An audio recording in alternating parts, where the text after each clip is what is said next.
Hey everybody, Caeli Ridge here. I'm in the process today of creating a few videos, content, educational videos for you. I'm going to go over several of them this afternoon, so there'll be a lot of good tangible information, I think, out there for you. This one is going to be related to ARV, after repair value.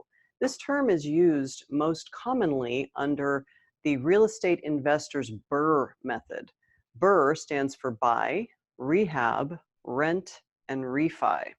If you're purchasing a property for a distressed purchase price that potentially needs X dollars in renovation or rehab, to then value it for a number exponentially higher in value, this is where the ARV is going to come in. In financing terms, based on certain criteria, we will be able to give you a loan based on a loan to value that is derived from that ARV. Quick example, let's say that you purchase a property for $50,000, and let's say the renovation or the rehab work is expected to be $25,000. So you have $75,000 all in, and we expect or even receive an ARV, after repair value, of $100,000.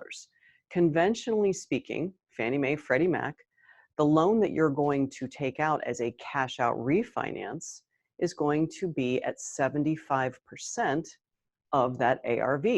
So if we have a $100,000 value, the loan we will secure for you is going to be $75,000, right? 75% of 1,000 minus closing costs, let's call it around $5,000.